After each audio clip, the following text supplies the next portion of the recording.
Hello and thank you for listening in. Today we're going to be walking through a demonstration of the slider widget configuration. Display up to 6 slides, all different, along with 4 calls to actions or flipping boxes with links within each one. Each slide can be customized along with each call to action or flipping box.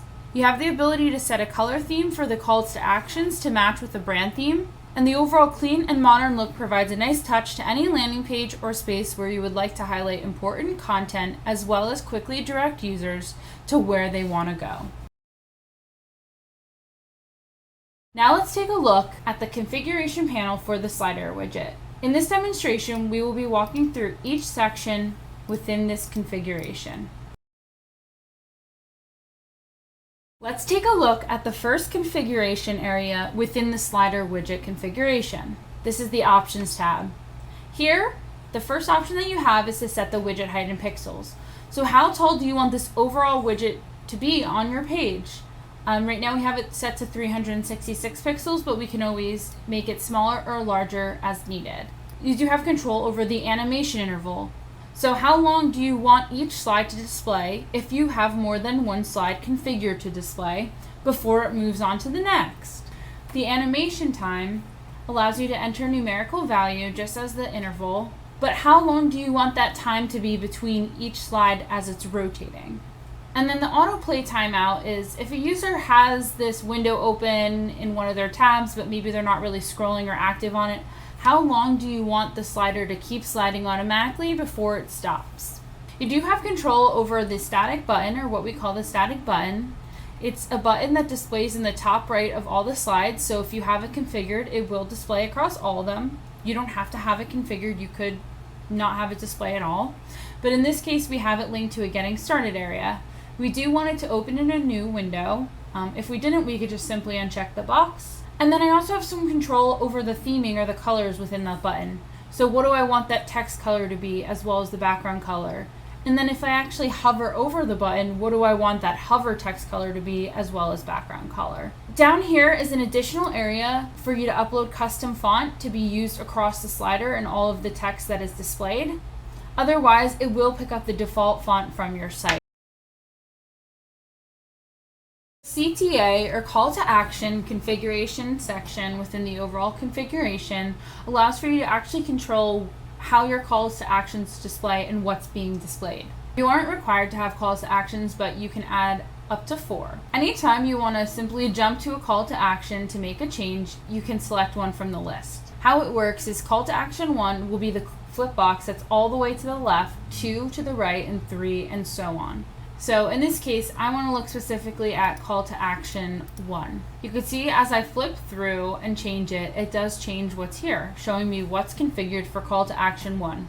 This flip card box image, I can either enter a URL for an image to display on the front end of the flip box, or I can upload one from my own machine.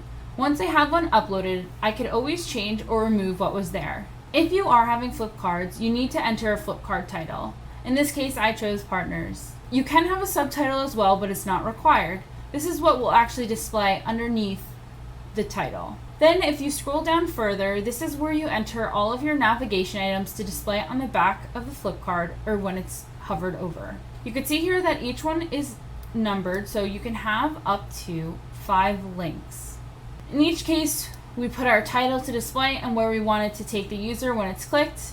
You do have control if you want to open it in a new window or not for each one. So again, you could do that for up to 5. The last option within the call to action configuration area is the flip card border color. This is the color that you want to display along the bottom of the card when looking at it, as well as on the back when it's flipped over. Let's take a look at a couple of these things we just discussed on the front end.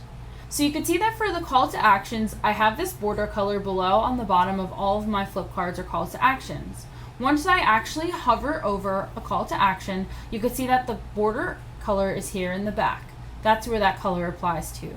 Each call to action can have its own color, or you can make them all the same as we've done here. Here are all the items or navigation items that are getting linked to, right? We had 1 through 5, so those are here. You could see that when I'm not hovering over any of the boxes, that I could see those icons as well as that title and description, the partners, and check out what's new with our partners. So that's how the title and description displays. Now let's take a look at the Slides Configuration tab. Similar to the call to actions and how you could go through and select the call to action you'd like to edit, that is true for slides. You can have up to 6 different slides, and to simply edit any one of them, you go through and find the one to edit. In this case, I want to go ahead and edit slide 2. Once again, similar to that call to action tab for the image, for this image you want to display behind the slide, as you can kind of see here behind us, you can either upload an image from your own machine and always can change and remove it after, or you can insert an image URL to be displayed here. The title is displayed here in the big text. So if let's say actually I pull up slide 1, since that's the example that is being shown behind us. You could see that the title is Welcome to our product portal. You could see that it's partially written out here, right? I could show it in full view in just a minute or so.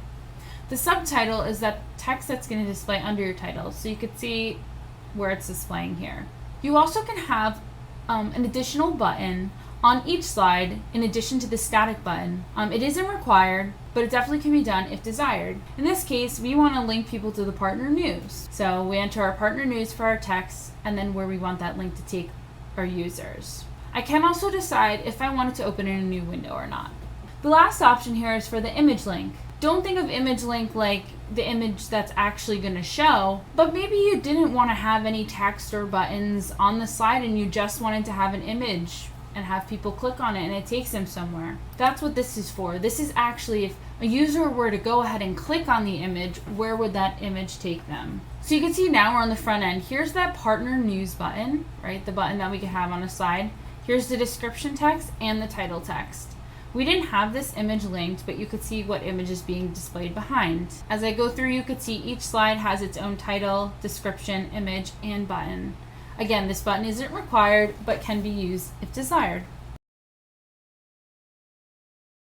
The last area within the slider widget configuration is the migration tab.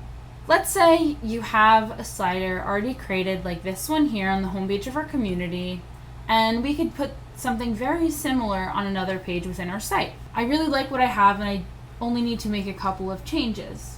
I can simply open the slider up as we are, and within the migration tab, I can click to generate the configuration of the slider. I can go through and manually copy or just press the copy button, navigate to a new page in the community, put a new slider widget on, navigate to your migration tab, paste in your code in the import configuration, and click apply. What that does, it will take all of the configuration options that were selected for the current slider and apply to that new page. That way you can go ahead and only make a couple tweaks or adjustments as needed. Thank you so much for listening in. If you have any questions, please feel free to reach out.